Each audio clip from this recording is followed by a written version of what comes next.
Hi, welcome to the Sifu Mimi Chan show. Thanks for joining the conversation.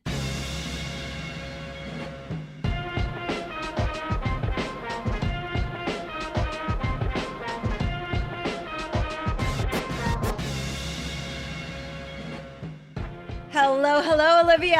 How are you? Thank you for joining me on my podcast today. Hey, Mimi, we did it. We I finally know. found a time. I didn't want to say at long last or finally, but I think my audience and It's true. listeners know I have been dying to speak with you and anticipating this interview for a very long time. Well, shout out to Dr. Mark Cheng, who I recently saw at the Radiance Cape Gala, and I was like, yeah, I should circle back to Mimi. This is a good time. This is Oh a my good gosh. time. He's Yeah. about to faint right now that she gave him that shout out. And of course, our mutual friend, Jason Chu. I mean, there's so many people in our lives that we're Jason. that we're connected to. Oh, I I love that know. man. Me too. Me too. It's my brother. So, um, man, I was thinking about what am I going to ask you? I have so much to fit in now as this anticipation has been building, and I'm like, how am I going to fit this in an hour? I want to, as I've gotten to know a lot more about you over the last couple years and through all of your friends on Warrior, I'm like, now I want to know about Twister expertise, your gymnastics background, your favorite boba flavors, snorkeling. I mean, there's so much in addition to the fact that you just directed this epic documentary. Congratulations. I am Raquel Welch, like so impressive and phenomenal. So that's of course something we're going to talk about today too. But yeah. It's amazing. Let's do it. Start anywhere. Dealer's All right. choice. All right. Well, I think we should jump right into your documentary because I did get a chance in this last 48 hours to view it, and it's been a little bit of a whirlwind for me, but so impressive. I just see right away, I think, a lot of parallels between you and Raquel, celebrated for beauty, on-screen presence, often labeled as a sex symbol, and yet so much more to both of you. And she was like just this sharp, strategic artist, but also embraced her beauty and sexuality and was able to dispel stereotypes in her own way. But it was clear it really became exhaustive. I know that you've also challenged the limitations of how women, especially Asian women, are perceived in media. And I'm just curious, like, after directing this film and having appeared in so many incredible shows, like, what do you hope audiences truly see in your work beyond the surface? And what do you hope lasts? Well, first of all, I have to say that the fact that you compared me to Raquel Welch, her level of iconography is like crazy imbalance. But thank you. Like for those who don't know, like Raquel was a global, probably the most famous woman on the planet at the prime of her career. And it was like, I don't know. Sometimes I say to people, like, just imagine J-Lo in the 60s, the most, like just famous woman on the planet. And yeah, incredible icon. But I do think my certain parts of my experience gave me a certain gaze at her career that was the reason they asked me to come on board, because yes, they did want a female filmmaker who was an actress herself, and they knew that I had a journalism background. So all three of those things, it was wonderful to get to use all those parts of my brain and all those parts of my career experience and life experience and combine it into one, and pay tribute to a woman, like you said, who was, I don't think got the credit she deserved in her time for what she managed to accomplish, and the ceilings that she was able to break through in her ways.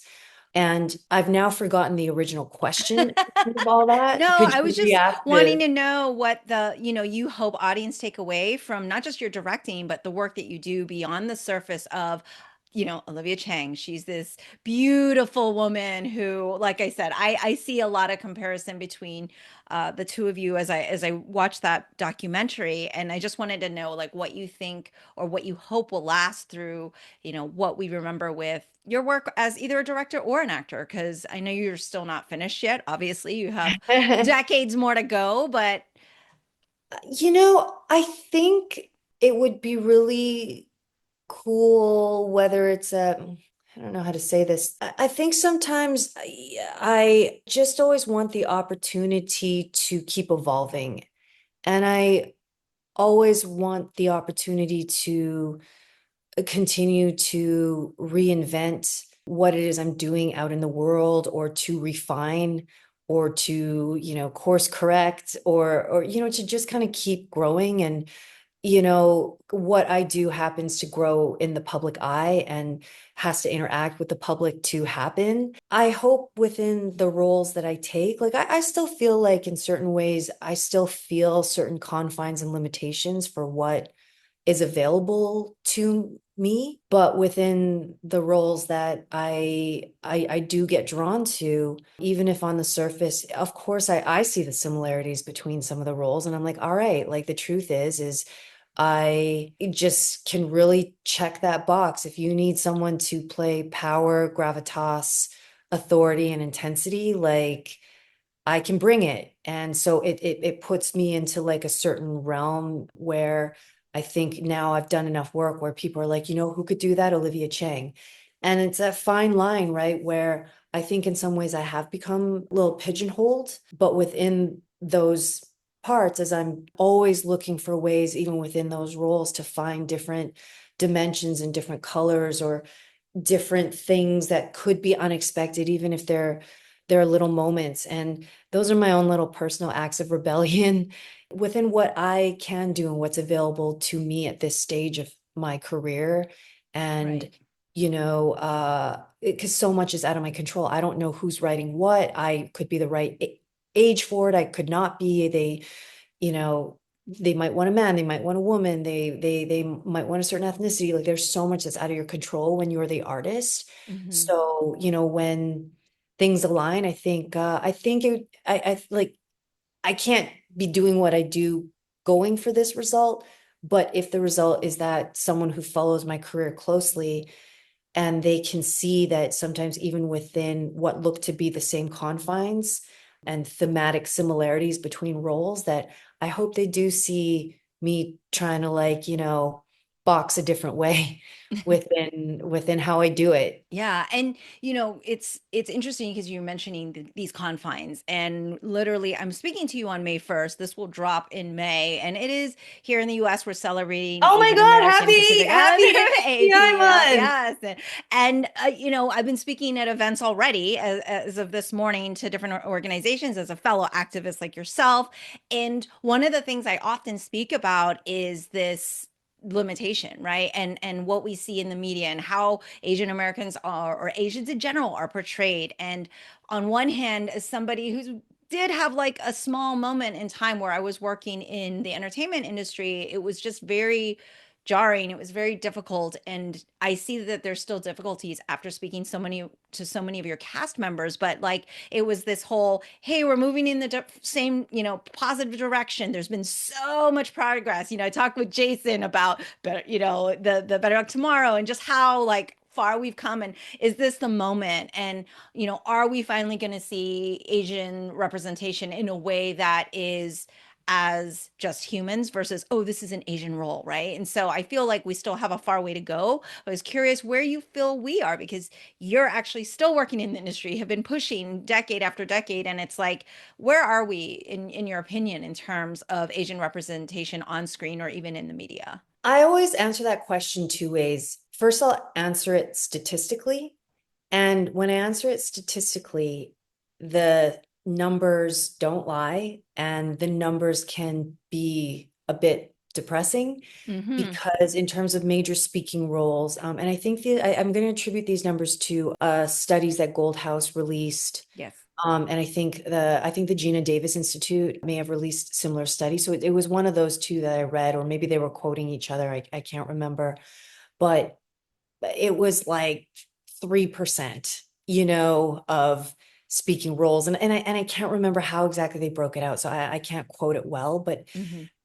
but that's statistically speaking, that it's still a very low proportion of roles. Anecdotally, though, I will say it feels like there's a lot more options. Like when I see the opportunities that are available to the generations of actors and actresses coming up after me, I am Yeah. blown away. Yes. I'm I agree. absolutely blown away. And I'm like so happy for them. And happy that they may never have to know sort of what it was like back when. Even as I recognize there's someone who is ahead of me who may look at the things I get to do now Yeah. and go, you don't even know what it was like for us. And I remember my friends and I in LA talking to, one of our elders. And by elders, he was like 5, maybe 10 years older than, it was like, you know, Hey, but but that's but we said, yeah, those but years add up with in terms of you know what? It progress. makes it makes a difference, right? It Because does. that's a whole other age range. And I Yes. remember this actor, my friend and Marco Polo cast me. I think it was Leonard Wu who asked it of this actor and said, does it ever? The question was sort of like, does it bother you that there are these roles that exist now that didn't exist when you were coming up? Right, And right, right. his answer, that was it just always kind of stuck with me, which was like, no, like if it's not getting easier for you guys coming up behind us, then what the hell have we done? Mm-hmm, mm-hmm. Yeah. So I think anecdotally, like when I see like Sherry Cola out there killing it, next to like Kristen Bell and that Zac Efron rom-com, and Yes, yes. you see Ashley Park, like, coming up in Emily in Paris, and Yes, yes. Anne doing like, I love Joyride, I loved seeing Hmm. like, are you kidding me? Like to me, that was like Asian Bridesmaids, where you see Yes. this raunchy, sexual road trip comedy featuring four friends who happen to be of Asian descent but are so different Hmm. from each other, seeing, it's just like when I started, it was like every role was like described as Shelby doesn't know how beautiful she is. Always would say, doesn't know how beautiful she is. But then they would say brunette, redhead, blonde. Like they would always describe a different flavor of Hmm. and I would be like, well, I'm not like, obviously they're in their mind, they're envisioning some kind of beautiful white female. What am I doing here? Hmm. So it would sort of affect the way I would walk into the room where I was like, oh, already lost. Yeah, And yeah, yeah. so and now just to see that there are breakdowns and roles, and some are, very ethnic and culturally specific, like Shogun. Hmm. And some are like, it could be anybody. It could be Hmm. someone black. It could be someone white. It could be someone Latina. It could be someone Russian. It could be, well, I guess that's white, but like, it could be Yes, someone of course. from, Afghanistan playing the role. It doesn't really matter, right? There's nothing ethnically specific. It's just, here's their humanity, here's their quirks, here's their idiosyncrasies. Yes. And they happen to cast or seek an Asian character to do the job. And Yeah. and I think that's anecdotally. So, that's why I say there's statistic and then there's Hmm. anecdotal. Yeah. Yeah, and that makes so much sense to me because people ask me that question all the time, since like the 90s when I was working in the industry. And then, of course, like I said, talking to people.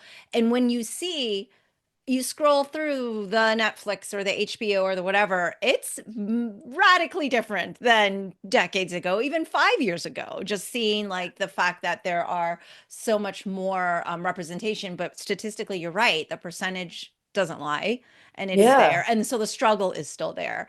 I'm always really curious because, as a martial artist, I think about how I take my lessons, my learning, my foundation, and carry that forward into all the different facets of my life. And I loved reading and learning about your journalism background, but also your movement gymnastics background and all of the things that you do. And I wanted to maybe kind of pick your brain a little on how you feel your training and the background of all the skills that you've achieved and worked so hard at has carried over into directing and acting and what Oh, what huge. area of those things do you kind of bring forward? Huge. You know what? I think that I remember reading a Sandra Oh quote, and at the time I was like, huh? Because she said something like, parents, don't be scared to let your children experience struggle. And at the time I was like struggling hard in Vancouver as a new actor, like couldn't pay the rent. I'm not sure yet if I'd started one of my many failed hostessing jobs. And you know what I mean? Like I was like, oh man, like I kind of understood what she was saying, but I was like, I would really love to not struggle right now. Right. But I think, kind of growing up in struggle, and anyone who's got immigrant parents and anyone who watches immigrant friends who are like the first generation to land in this in a new country figure things out. There's a Mhm. really specific struggle that we just have a shorthand. If you know, when we have immigrant parents, we know the things that can kind of be passed down to us through osmosis. And so I just I have to say, like, my parents, I mean, I failed a lot coming up, you know, sometimes by my own making, a Mhm. lot of times by my own idiocy. And sometimes my dad would see it coming and he would let it happen Yeah. and then let me deal with the consequences, which is probably one of the best life lessons he could have given me. And so that combined with the discipline it takes to be a gymnast, that combined with the tenacity it takes to basically, I volunteered in every newsroom in Edmonton until I found one that would actually train me at something like a real job, not just like, hey, wash the dishes. And I'm like, Yeah. when do I get to do something that relates to shut up, wash the dishes, you know? And but you know, having all that experience, like it teaches you not to take things for granted. And I feel like I have an MBA in anything I've done, which is, you know, a mop and bucket attitude, you know. I've never gone to a fancy school. I've never, you know, had like, even with acting, like I've never been able to like go to like 2 year, 4 year conservatory program anywhere. I would love to. I'm actually thinking about it. But I think all of that translates into everything I've done since, and in unexpected ways, you know. Everyone asks like, oh, so you've taken martial arts, you're a martial artist. I'm like, not at all. Like, if you asked me to do something right now, like, I wouldn't be able to pull. I'd maybe remember some of the sword drills, you know what I mean? But Yes. you know, like I had the same stunt double across the two shows, and I remember by the fifth season she was working with me and she was putting me through like some Tai Chi routine, Yeah. and I actually remembered it. I remember she paused. This is my stunt double Tong Yao from China, and you know, her English got better and my Guoyu, my Zhongwen would get better with her. Mhm. And she just paused, and I was expecting her to say something like "not beautiful," you know, and Okay. instead she was like, "Oh, I can't believe." I was like, "What?" She goes, "You remembered." That's a Right? typical Because Chinese yeah, wushu she'd teacher. done like, I think at that point she'd done one season of Marco Polo with me and three seasons of Warrior. And like, so she really had seen the growth. But like, I see the growth for myself as like when I look at where I was Marco Polo, I can see that I'm still just trying to remember the choreo. Yeah. Motion isn't necessarily there. And I feel like the last season of C and then the last season of Warrior, I was finally moving the way that I felt I should be moving, you know, Hmm. and Yeah. that had so much that, and if I didn't have gymnastics, like I wouldn't have been able to do that, you know. Did I answer your Yeah. question? Did I just like Absolutely. No, go absolutely. off in And this? no, because one of the things I spoke about with both Brett Chan and Jenny is I think gymnasts actually make the best, you know, transfer to martial artists. You know, sometimes dancers, but honestly, to me, gymnasts, like that skill We have the set rigidity. and the amount. Yeah, well, I think also just the foundation. I think the foundation translates a little bit better. Like I can tell on screen who is a dancer, who is a gymnast, and who's a martial artist. And one thing that Brett did say as well, and I have to say, and that's very, very kung fu of you. It's like he said you work unbelievably hard, and he's like, oh, You she's said that like about super me? hard. Yeah, he said you're a hard worker. Oh, So you know, and I believe it. I can see it. It does show on screen, and I think it's one of the things that people forget is that kung fu literally kind of means hard work. So the work that you're doing, whether it's martial or not, is totally kung fu. So you're you know, you can be a kung fu practitioner for sure. oh, that's And cool. I have to talk about Warrior then because we brought it up, but you know, you've helped bring to life a character, by the way, that 90+% of the people that I know that love that show credit you as their favorite character.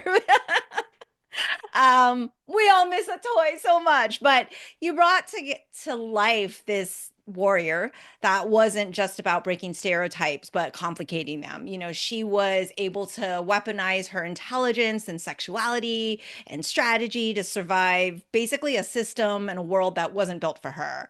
And you know, I feel like portraying somebody like that maybe can sometimes mirror how we hold power in our own life or how we carry ourselves on a day to day. So like where is your connectivity to her? And then and you know, because viewers are just, even though we're on hold right now. I'm going to say hold, but everybody wants to know a little bit about your love for Atoy and of course, the work you've done with that character. I've thought about this because if you know me in life, it's like I don't carry Atoy energy around in the world. That would be pretty intense. That's not where Yeah. I naturally sit Hmm. or live. So I can't fully tell you how I understand how to channel that. I think it's a combination of just understanding how to do my job. But I do know, I was just saying in my last interview that when it comes to power, gravitas, and authority, like I really have come to understand that I can check that box really well.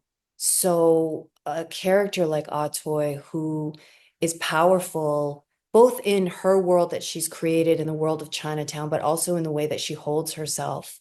I feel like I've actually learned a lot from her because, and I say this a lot, and I had a teacher who said the right role finds you.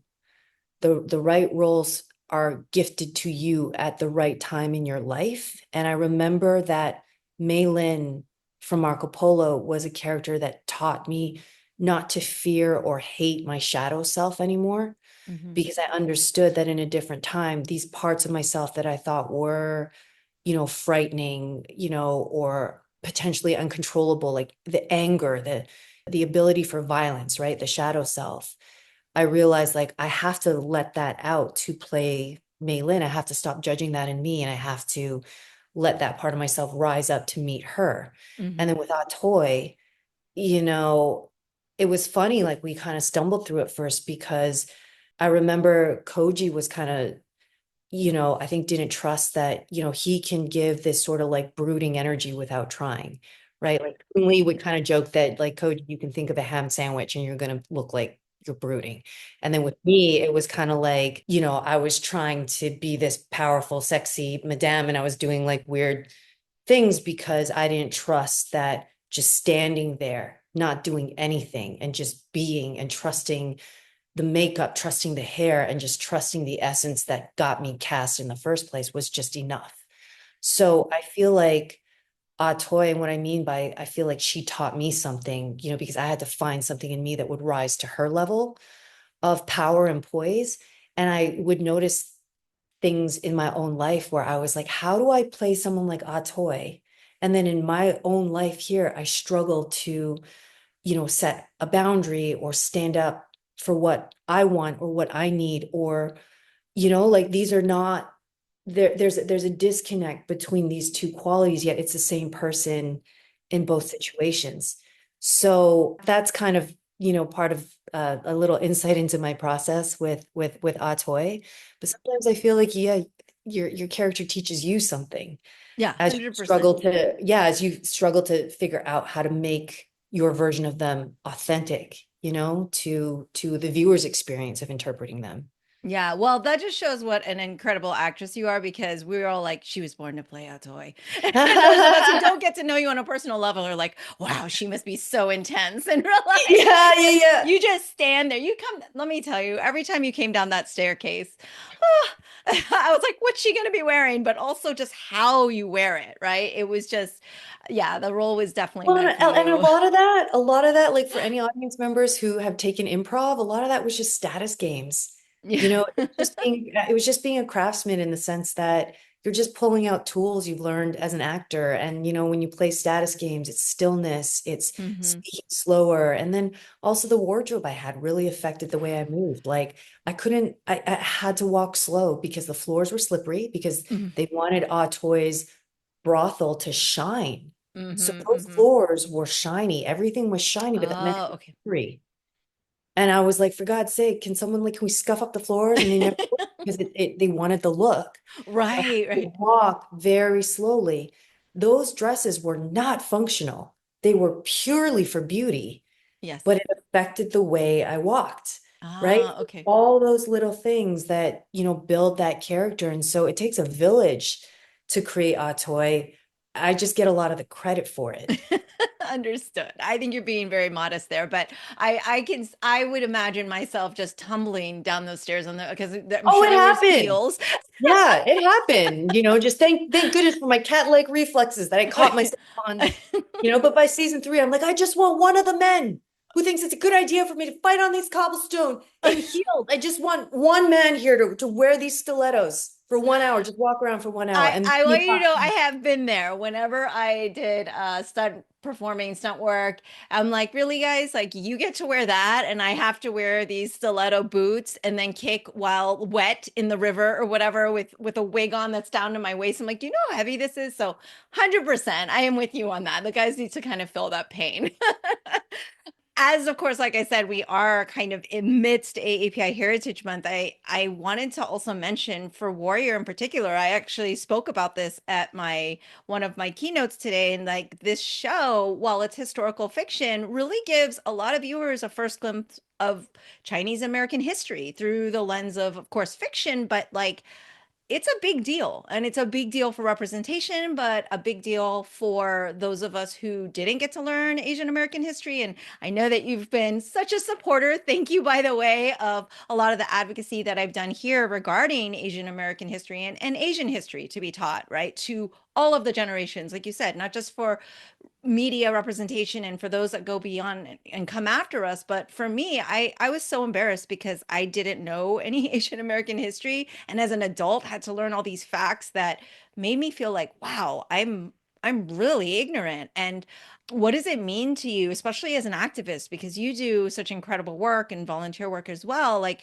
that you're a part of a show that also brings about so many things for people to talk about, conversations to be had, and also spark an interest in something that, yes, we can have a fun show with amazing action and beautiful people, but there's reality there. There's historical facts there that are super important to us. I think it's meaningful when you get to do something you love that also aligns with a sense of purpose and a sense of legacy and a sense that you get to be part of something that's greater than you. You get to be part of something that's greater than even your immediate cultural community, because some of the most rewarding conversations I've had about Warrior actually come from folks outside of the Asian community.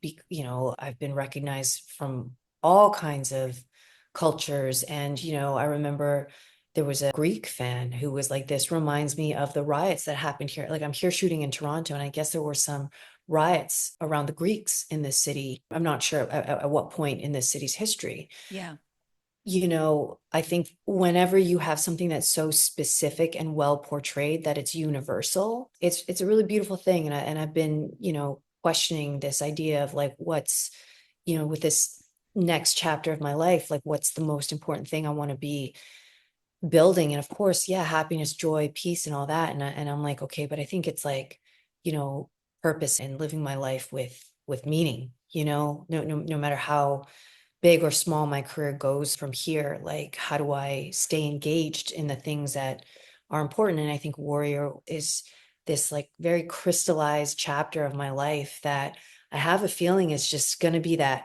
Sometimes actors, there's that one project that just is like the gift that keeps on giving, or is a project that keeps sort of getting brought up again, no matter how you move on, no matter in what ways you move on. It's like people know you from this one thing. And I think that'll be Warrior. And, and I just want to say too, because you're right, it is first day of Asian American Pacific Islander month. And,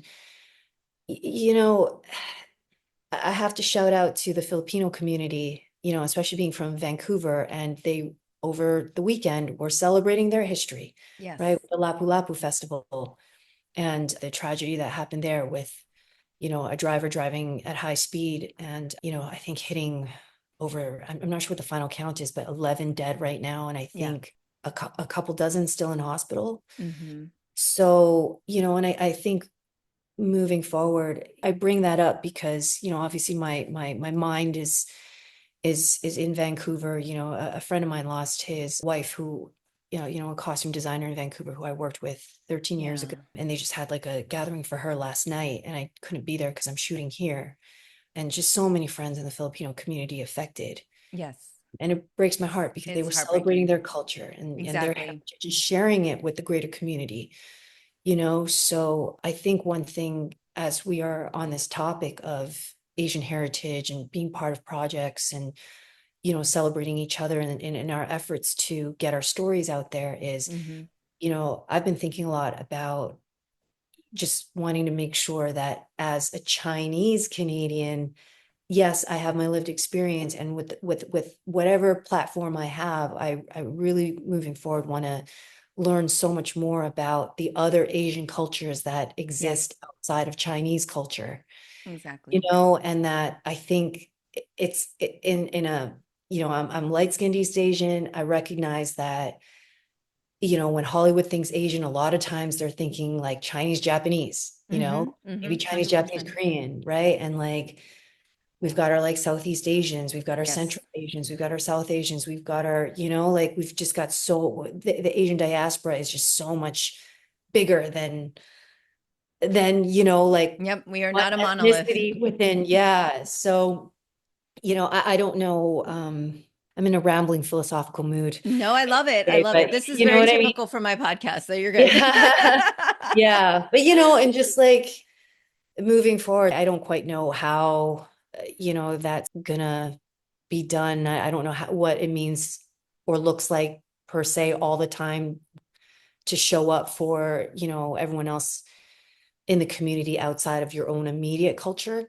But it's just, you know, some thoughts I've been thinking about, you know, in light of a number of things. So Yeah, no, there is so many things constantly happening in the world. It is actually very difficult to be able to focus for a minute and say, "Okay, what is right in front of us, but also what should we be focusing on?" And when people ask me, "Oh, how do we honor? How can we do this?" And it's just, listen, learn, and be open and just keep your eyes and ears open, really, because there's always things to learn about, and there's always, unfortunately, tragedies that are happening and unnecessary violence. And we've seen it for, the last 5 years is the rise of the pandemic. And I know I was watching you go out there and speaking on the anti-Asian hate. It's been one thing after another. And yes, our hearts definitely go out to the community there.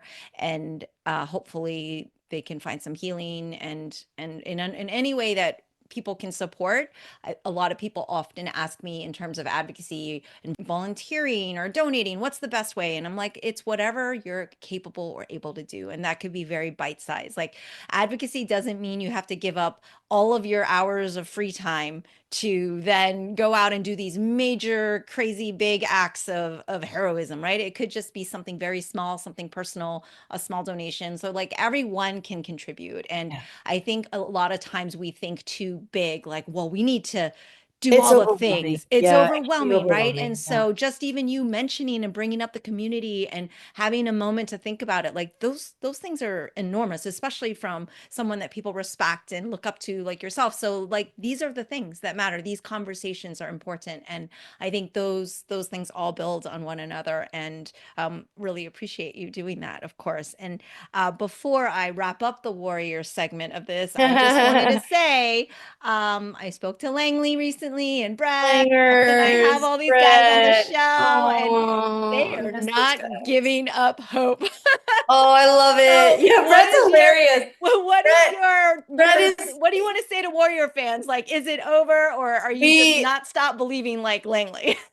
listen, Warrior fans, we miss you guys too. You know what I mean? Like, I think this round we've gone quietly into the night because it's painful, right? Like it's painful to go. And once again, it seems like, you know, fate has dealt us this blow that's outside of our control. Like, who could have predicted?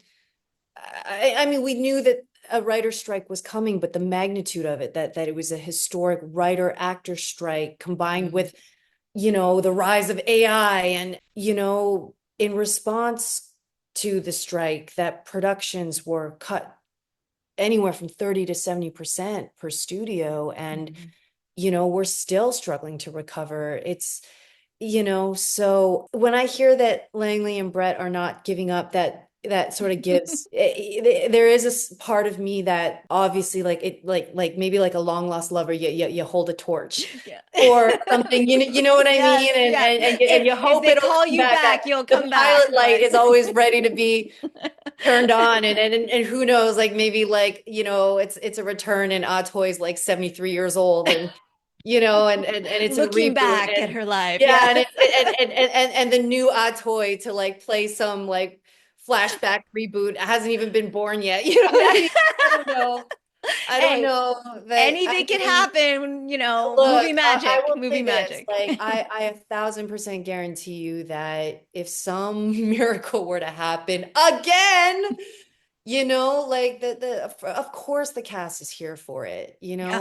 I really feel confident saying that on behalf Yeah, of all everyone. Yeah. couple. It's like I know what it means to all of us. I mean, I shouldn't say that for Andrew Koji because his body takes the brunt of a lot of stunt action and all that, and same with some of the other guys, but but I I think mean, he's there okay. for it. I mean, I don't know him and I only got to talk to him that one time, but I'm pretty there for it. I think you Look, guys just had this magical cast of the way you all interacted and speak about one another. I've spoken to a lot of different yeah. entertainment industry folks, and you all have this very special warrior love for one another that I've not seen on other projects. And having been privy to working on projects, it was really special. And I think you guys would all show up for one another if it was possible. I know not everything's always possible, but I think you're When there it for comes it. to cast families, Warrior puts the fun and dysfunctional.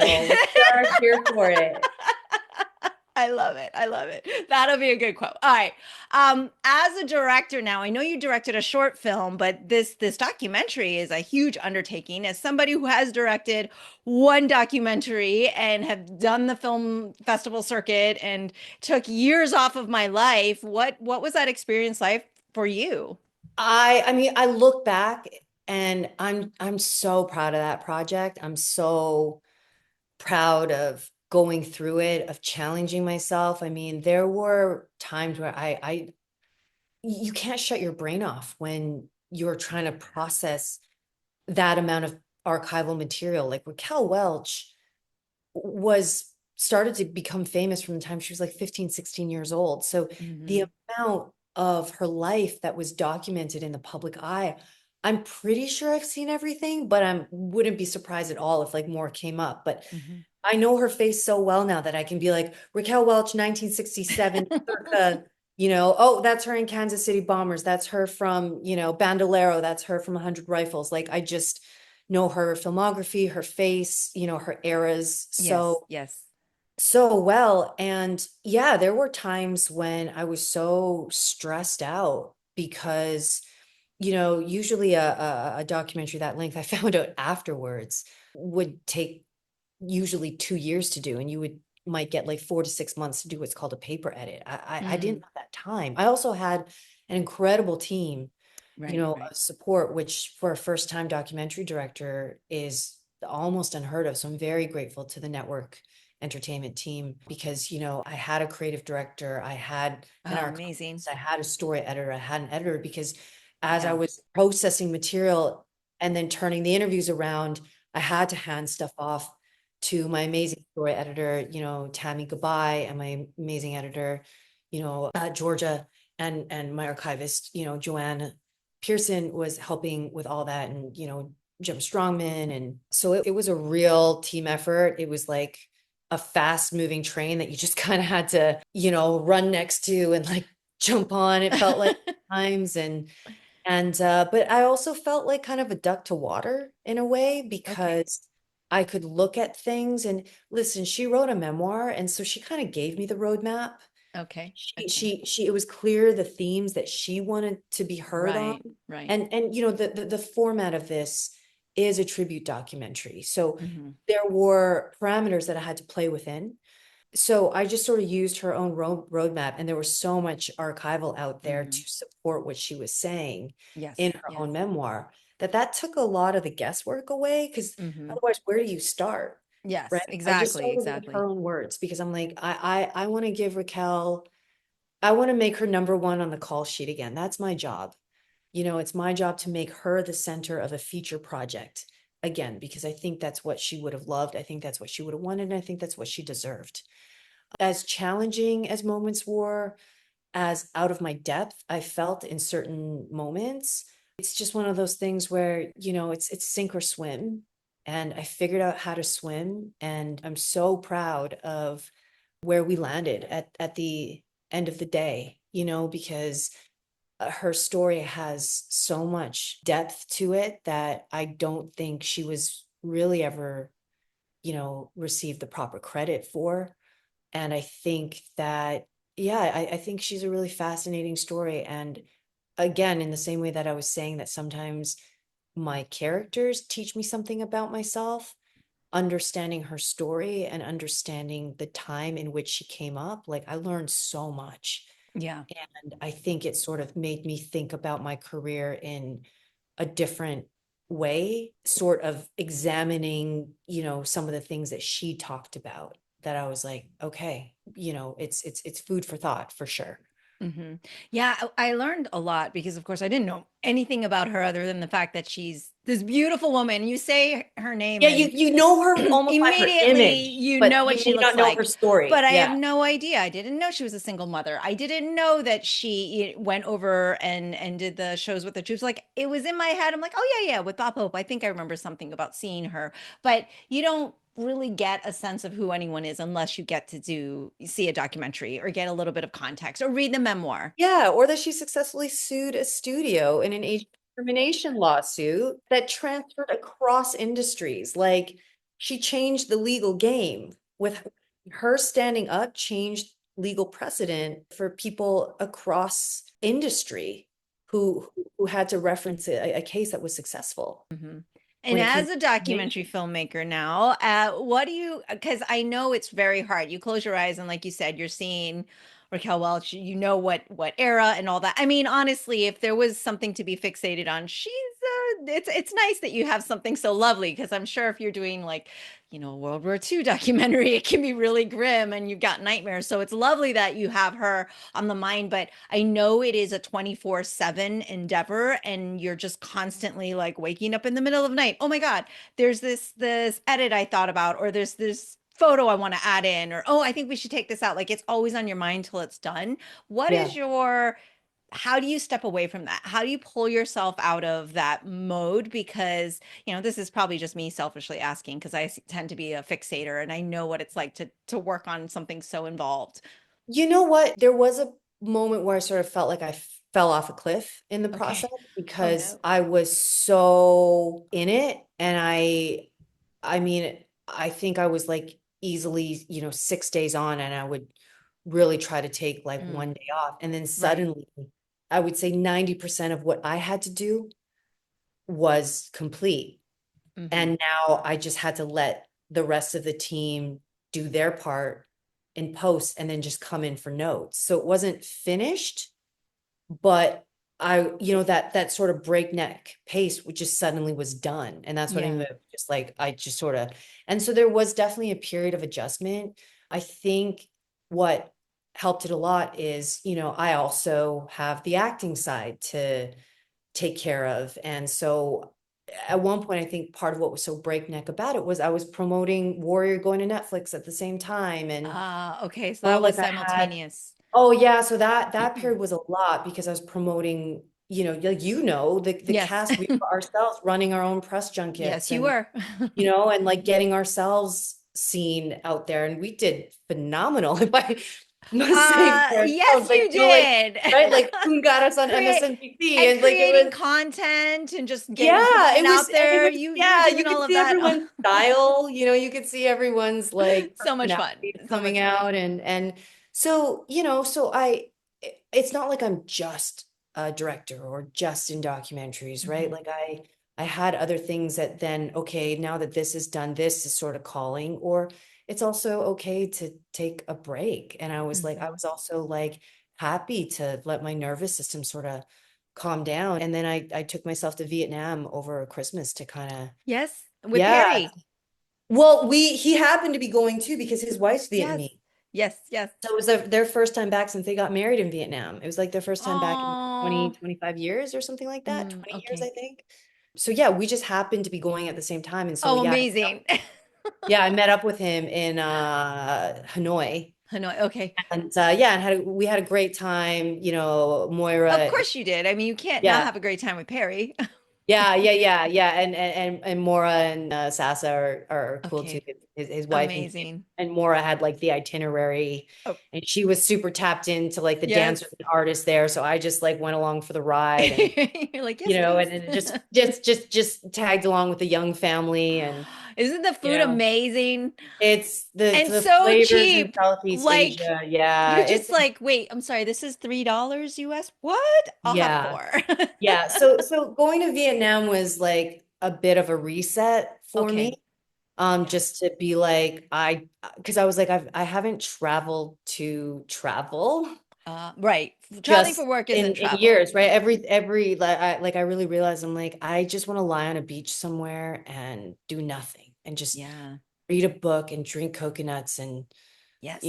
maybe like get a foot massage for $8 All at the every same day. time. Yeah, and then go home to my apartment and watch Netflix, or something like that. So yeah, so you just I don't know. I think because in my field of work, the only consistency is inconsistency and the only constant is change.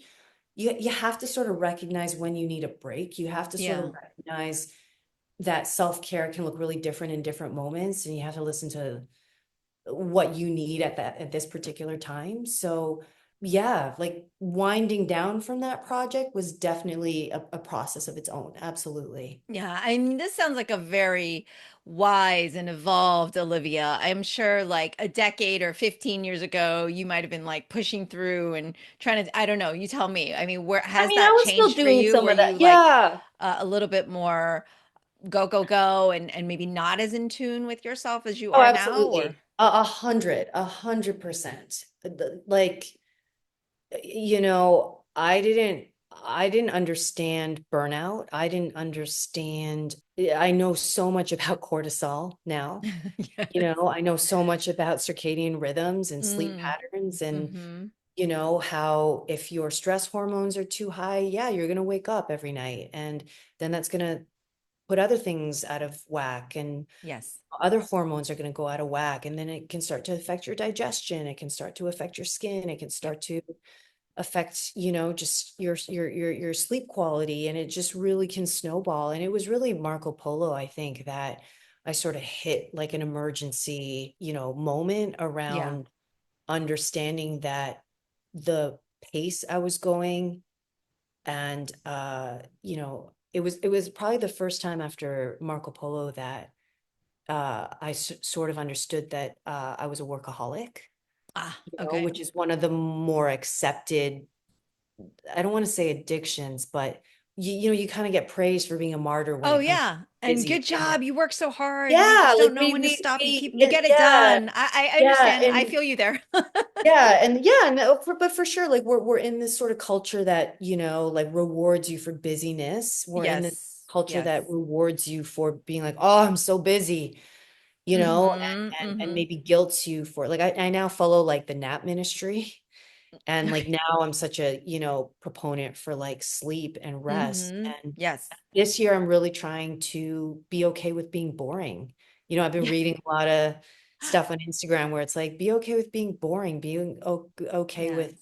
I mean, don't get me wrong, I still love some good trouble. I still, in some ways I'm kind of like, am I a Peter Pan? Like, am I a Peter Pan? Because I'm like still like very like let's go, Yes, yes, yes. like But I'll you're try that listening one, to your body. You're listening to your body and it's one of those things I think that I we have very have to kind of extroverted tendency. Yeah, I have very extroverted tendencies, and I'm a very experiential person. okay. So, I like that's what I mean. I like adventure, and I'm very like spontaneous, and I can get really yeah, I can just really get caught up in a sense of adventure and just be like, Mm-hmm. let's see what happens. And then, it's like 4 a.m. and you're like, stumbling home and you're like, I yeah, I've now kicked up my cortisol 2 hours ago.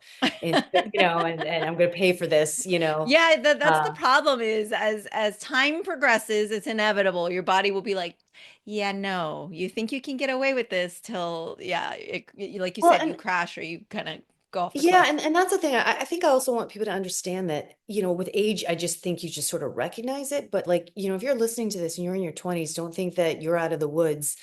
If 100%. it's just what goes up must come down, right? Like if you're not taking Hmm. care of yourself, whatever breakneck pace or lack of self-care or lack of listening to yourself, it will catch up to you because it's just not sustainable. And I remember there was a trainer at Marco Polo, Mm. and he said to me, you have to rest. He goes, it's the reason, like if you think of it, every high level athlete knows this. If you work your arms one day, you have to let the muscles repair. Even if you go to the gym the next day, you'll work your legs. Then the next day you might do your core, right? Like if you're going to go to the gym every day, you have to. And so and that made me go, well, if that's how athletes think, that they build rest into their training and their longevity as athletes, and what am I doing? Like never giving myself a break. Yeah. It's Yeah. just not, it just, it just doesn't make sense. Yeah, it's not sustainable, but It's not sustainable. yeah. Also wanted to talk about your new film, which I think Oh yeah. tomorrow's the premiere. Yes, Yeah, the whole tomorrow's point of the this. whole Yeah. point of it. No, the whole point of this is for us If to you finally stayed talk with us. and then also talk about all the things. But yes, Yeah. Lucky Star, please talk to me about Lucky I'm very Star. proud of this one. This is one of those projects that also kind of fell into my lap, and I'm very grateful for that. It is a story about a father who falls victim to a tax scam and turns back to gambling and playing poker to try to make up for the shortfall that he's now incurred from, some life choices, but really, in a big way from this tax scam. And it's a real psychological portrait of a family that's affected by his behaviors and his decisions. His daughter's lying for him to try to keep his financial troubles from me, his wife. I'm starting to get into some ethical gray areas at work because I'm feeling the financial stress, and there's temptation for me to solve things in a quick fix as well. And I sort of feel like some good comps for our film are, it's kind of like if Blue Valentine meets Pursuit of Happiness, because you're watching a marriage sort of break down in this story that's about really trying to make ends meet and trying to put food on the table for your kids, and it's very like no frills, a kind of project, right? It's like it's very grounded. It's like super naturalistic. It's very cinema verite. Actually, because we were so ultra low budget and we shot the whole thing in 18 days, we didn't have a lot of time. So it was almost like theater. It was almost like we had to do the scenes in like one like oneers Yeah. at the Oh, time, because you don't have time to do multiple angles and like, wow. stop, we're gonna go again. Now we're gonna like get it dirty over this person's shoulder. It's like we just had so much time to try to get the whole scene in Hmm. one take sometimes. And I think it gives it a real slice of life feel. And those are Yeah. the kinds of projects that I've always wanted to do, that I Okay. got into this to do. And, in my career took me into an arena of a lot of action and a lot of almost like fantasy genre in a way. Hmm. So to have something like this that's so different from, I think, what people know me from, but also so represents where I come from, Yeah. like that kind of like working class, like the character I play and Terry Chen, who plays the title character, those are the people I grew up with, like Yeah. It's very it's, relatable for you. it's very relatable, and I feel like this film for me is this like almost a sliding doors moment. Like this is Okay. like a picture of what Olivia Cheng's life could have looked like, Wow. if Okay. things had gone Yeah. a different way. If I gotten pregnant as a teenager and like tried to Hmm. make it work with the baby daddy, and because yeah, that's part of it. So in it, like we've been together for a really long time because we got pregnant very young, Okay. and we've so it's like we're adulting, but we've never really had a chance to be young adults in the same way. And so we're almost friends with our oldest daughter. And that Right, right, creates its right. own set of problems because she's a really parentified child trying to handle our problems. Oh So boy. that's what I mean by it's a really cool psychological portrait of a family. And I feel like we don't have a lot of projects like this that Hmm. show an Asian Canadian diaspora Hmm. that is so relatable for any Asian growing up in North America and Yes. any Asian that has grown up around gambling, because I know a lot of us are out there. Yeah, yeah. Know what it is to grow It's up in a true. family of That's gambling, affected by watch that. Yeah. that is affected. We know our community is affected by gambling. We know it's very much an invisible addiction that's not Hmm. really talked about. Not talked about. Yeah. Definitely not talked about. So yeah, thank you for that. I am very excited to see this, and congratulations on all of these incredible projects that have just been one after another. I do hope you get that bit of a break. And I know I only have 1 minute left. And so in that minute, I don't know what I'm going to ask you, but I have to ask what your favorite bubble tea flavor is because you describe it as the nectar of the gods. And so one day you and I will sit and have some bubble tea together. But You yeah. know what? Because I'm traveling so much, my rule Okay.